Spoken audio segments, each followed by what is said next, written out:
Shohei Ohtani has already done the impossible, and now he's chasing something that might be even harder. Not another MVP, not another World Series, a Cy Young. At first glance, it sounds excessive, almost unnecessary. Why would the best hitter in baseball risk everything to prove he can also be the best pitcher? But that question misses the point, because this isn't about adding another award. It's about redefining what dominance actually means. The Dodgers entered 2026 expecting greatness from Ohtani. That part is routine now. 4 MVPs, 2 championships, a 50-50 season that shouldn't even exist in theory. He's already operating outside the historical framework of the sport. But this year feels different. Not louder, not more explosive, more focused. There's a clear shift in intent, especially on the mound. Through his first 2 starts, Ohtani hasn't just been effective. He's been controlled, efficient, deliberate. 0 earned runs, extended scoreless streak, limited damage even when things aren't sharp. That's not just talent, that's targeting something specific. The obvious narrative is simple. Ohtani wants a Cy Young. He's healthy, he's building innings, he's refining his command. Put together enough dominant starts and the conversation takes care of itself. But historically, that's not how this award works. The Cy Young isn't just about being great. It's about being singularly devoted to pitching. Every recent winner has followed the same blueprint. Maximize innings, minimize mistakes, repeat elite mechanics over a full season. It's a specialist's award, and Ohtani is anything but a specialist. He's splitting his workload in a way no modern pitcher has sustained over a full Cy Young caliber season. That's where the real challenge begins. Because this isn't about whether Ohtani has the ability. He does. Since 2018, among pitchers with significant innings, only a handful, names like Jacob deGrom and Clayton Kershaw, have posted better ERAs. His raw stuff is overwhelming. Triple-digit fastball, splitter that disappears, breaking pitches that distort timing. On pure pitching metrics, he already belongs in that tier. But Cy Young campaigns aren't decided by peaks. They're decided by accumulation. And that's where Ohtani has always been limited. Not by skill, but by structure. Innings caps, extra rest days, injury management. He's never crossed the threshold typically required to win the award. So if he's serious about this goal, something has to change, and it already has. Here's the deeper shift. Ohtani isn't chasing dominance anymore. He's chasing sustainability. That's a completely different mindset.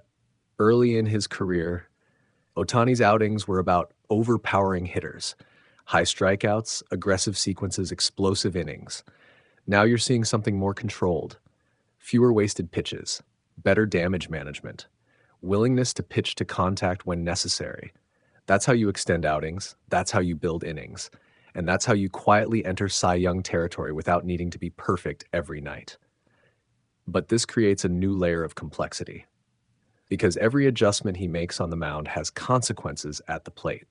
If he conserves energy to pitch deeper into games, it can affect his explosiveness as a hitter. If he pushes for power offensively, it can impact recovery between starts. This is the balance no one else in the league has to manage. 2 completely different performance systems, running in parallel, and both demand elite precision. Here's the hidden factor that could define this entire pursuit. Recovery, not performance, is the real battleground. Most Cy Young contenders structure their entire routine around one thing, pitching every 5th day at peak efficiency. Everything else is secondary. Ohtani doesn't have that luxury. He's taking at-bats every single day, running the bases, traveling, adjusting to different game tempos. That constant load changes how his body responds between starts, and over a full season, that's where the risk accumulates. We've seen glimpses of it before. Moments where his command drifts, where his mechanics fall slightly out of sync, where fatigue subtly alters execution, not enough to collapse, but enough to limit consistency. And consistency is everything in a Cy Young race. The turning point in this pursuit won't be a dominant start. It will be the first stretch where Ohtani has to choose whether to push through fatigue or recalibrate, because that's when the dual role becomes a real constraint. Not physically, strategically. If he pushes too hard on the mound, the offense could dip. If he protects his bat, the innings total might fall short. And the Cy Young doesn't reward balance. It rewards volume and precision over time. That's the tension. But there's also a scenario where this becomes something entirely different. If Ohtani finds a way to maintain both, if he builds enough innings while preserving elite production at the plate, he doesn't just enter the Cy Young conversation. He breaks it. Because voters aren't just evaluating numbers in a vacuum, they're evaluating context. And no context in modern baseball compares to what Ohtani is attempting. A pitcher with a sub-3 ERA and 180 innings is elite. A hitter with 40-plus home runs is elite. One player doing both at a high level, that's not supposed to exist. And that's where this pursuit becomes dangerous for the rest of the league. Because if he gets close, if he even approaches the statistical threshold, the narrative becomes impossible to ignore. Not because of hype, but because of rarity. For the Dodgers, the implications are massive. If Ohtani evolves into a true Cy Young contender, it reshapes how they manage the entire roster. The rotation stabilizes around him, the bullpen workload decreases, and offensively, you're still getting one of the most productive bats in baseball. It's not just value, it's structural advantage. But it also requires careful management because the same workload that unlocks this potential could also threaten it. That's why the Dodgers will be watching closely, not just his results, but his patterns, velocity trends, recovery windows, mechanical consistency. Every detail matters. Because with Ohtani, the margin isn't just about winning games, it's about sustaining something the sport has never seen sustained before. In the end, the most fascinating part of this isn't whether he wins the Cy Young, it's whether he can remain intact long enough to truly contend for it. Because ability has never been the question.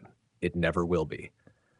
The question is whether one player can carry two elite identities every day for an entire season without one eventually breaking the other.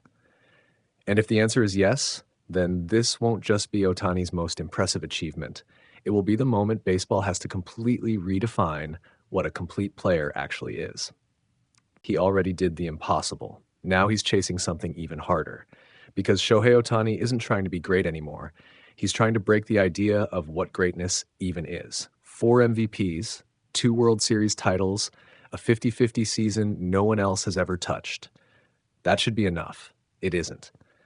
Because now, the best hitter in baseball wants to be crowned the best pitcher too. And that's where the tension starts. Inside the Los Angeles Dodgers clubhouse, this isn't a joke. It's not hype. Manager Dave Roberts said it plainly. Ohtani expects to be in the Cy Young conversation. Not hopes, not dreams. Expects. And that's where things get complicated. Because the Cy Young Award isn't built for players like him. It's built for specialists. Pitchers who've spent their entire lives perfecting one craft. Pitchers like Paul Skeens, etc., like Yoshinobu Yamamoto. Ohtani, he's doing that while also being the most feared bat in the sport. That's never been done at this level. Not since Babe Ruth, and even he eventually gave one side up. Ohtani never did. That's the difference. He'll walk off the mound after a 100 miles per hour fastball and grab a bat minutes later.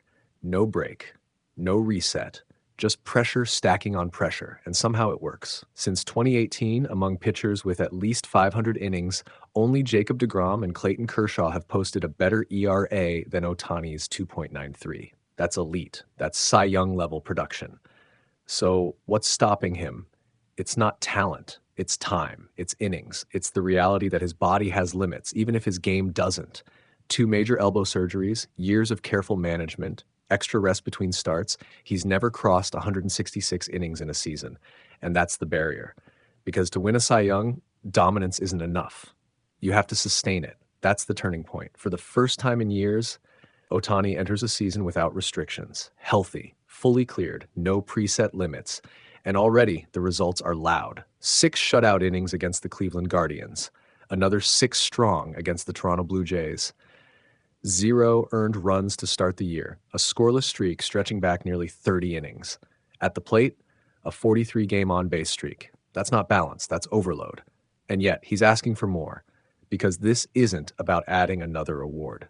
It's about completing something no one else has. A season where the best hitter is also the best pitcher. The impact, massive. If he pulls this off, the Cy Young doesn't just go to Ohtani. It changes forever. Because from that moment on, the standard shifts. No longer just dominance on the mound. Now, total control of the game. And that's why this feels different. Ohtani isn't chasing history anymore. He's rewriting the rules that created it. One more award shouldn't matter.